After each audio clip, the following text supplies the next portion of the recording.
Sir, হ্যাঁ? আমি আর আপনাদের ব্যাংকে চাকরি করব না। এই যে রিজাইন লেটার। Resign letter?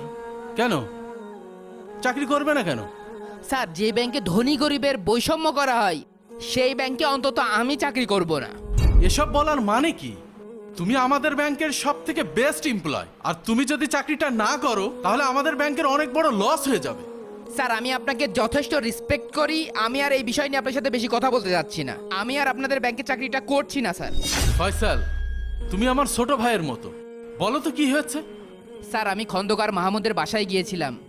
যাওয়ার পরে আমার সাথে যা হয়েছিল। হ্যাঁ?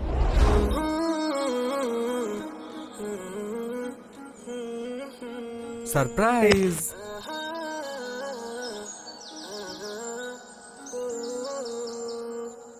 এই নাও বাবা, এই গাড়িটা তোমার। কি এত সুন্দর গাড়ি?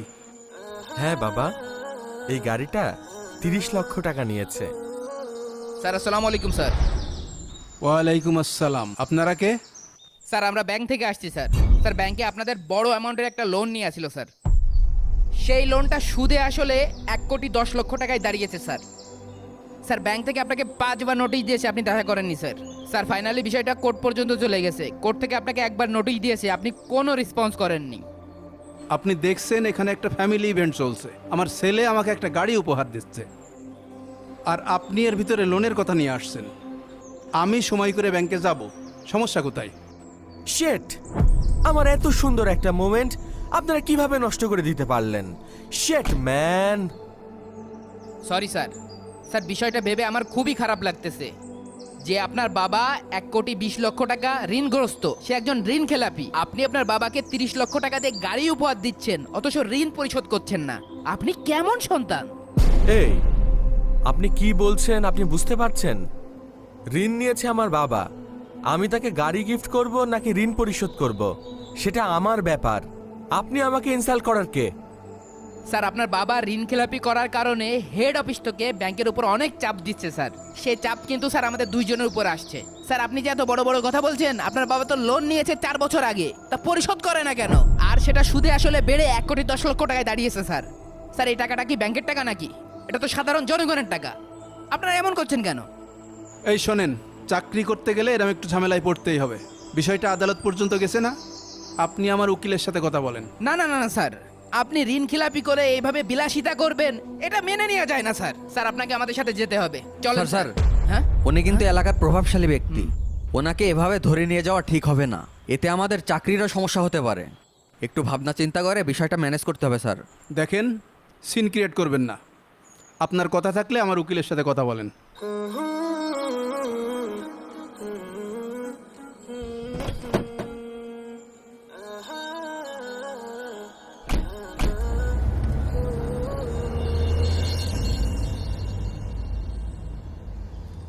বাংলাদেশের আসল চোর কারা জানো? যারা ব্যাংক থেকে কোটি কোটি টাকা নিয়ে এইভাবে মুক্ত আকাশে ঘুরে বেড়াচ্ছে। ঠিক বলেছেন স্যার। এই গ্রামে প্রায় 11 থেকে 12 জন কৃষক লোন নিয়ে টাকা পরিশোধ করছে না। হেড অফিস থেকে আমাদের উপর চাপ দিচ্ছে। জি স্যার, এই বিষয়টা নিয়ে আমরাও অনেক প্রেসারে আছি। এই যে এই একজন। জি স্যার, এই নেই। হ্যালো, এই যে আপনি। জি স্যার। আপনারা কারা স্যার? ও, এখন তো আমাদেরকে চিনতে পারবেন না, না? ব্যাংক থেকে আপনি 24,000 টাকা লোন নিয়েছেন, সে লোন কি পরিশোধ এই যে করেছেন? Sir, notice. আপনার নামে নোটিশ আসছে। হ্যাঁ, নোটিশ আসছে মানে? আপনাদের গ্রামের অধিকাংশ লোক ব্যাংক থেকে লোন নিয়ে টাকা পরিশোধ করেনি। আমরা গ্রামের 11 থেকে 12 জন মানুষের বাসায় গিয়েছি, কাউকে খুঁজে পাইনি। আপনারা লোন পরিশোধ করতে পারছেন না, সেই চাপ তো আমার উপর পড়ছে। আমাকে অফিস থেকে মাঠ পর্যন্ত আসা লাগলো, আপনাদের গ্রামের কাউকে খুঁজে পাওয়া যাচ্ছে না। স্যার, আমার তো ধান ওঠার পরে টাকা দেওয়ার কথা ছিল স্যার। টাকা দিয়ে দেবেন না, আপনি এতদিন দেননি কেন? আপনার এটা সুদে আসলে কত হয়েছে আপনি জানেন? চলেন, চলেন, স্যার, সাথে ব্যাংকে একটু দয়া করেন, স্যার। আরে চলেন না মিয়া।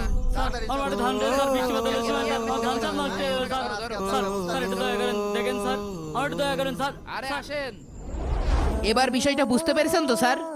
যেখানে একজন মানুষ 70 থেকে 80 লক্ষ টাকা ঋণ নিয়ে ঋণ খেলাপি করে মুক্ত আকাশে সম্মানের সাথে ঘুরে বেড়াচ্ছে, আর সামান্য একজন কৃষক 25,000 টাকা ঋণ নিয়ে তাকে আমরা ঋণ খেলাপি বলে তাকে ধরে নিয়ে যে আমরা হাজতে দিচ্ছি। এটা কেমন ইনসাফ স্যার?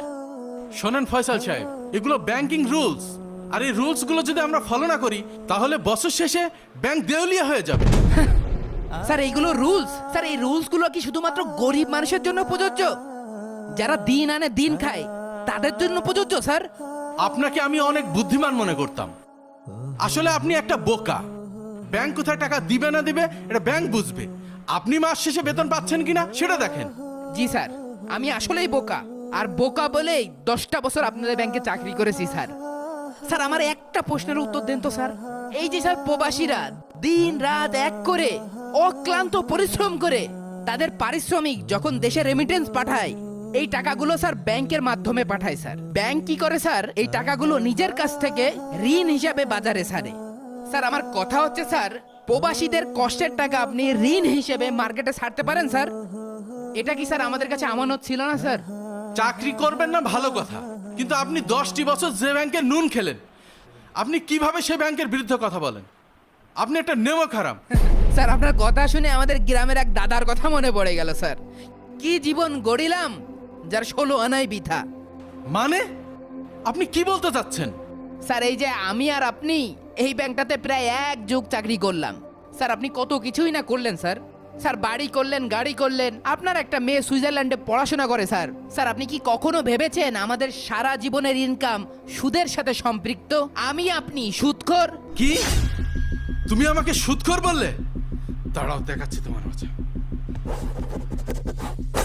এই না তোমার রিজাইন লেটার, যাও। স্যার এটা কোনো সামান্য কাগজ না, এই কাগজের কারণে আল্লাহ এবং আল্লাহর রসুলের সাথে যুদ্ধের হাত থেকে বেঁচে গেলাম স্যার। আপনিও ভেবে দেখেন স্যার। ও আমাকে সুদখোর বলল? আসলে কি আমি সুদের মধ্যে আছি? আমি তো সুদ খাই না, আমি তো ব্যাংকে চাকরি করি। তাহলে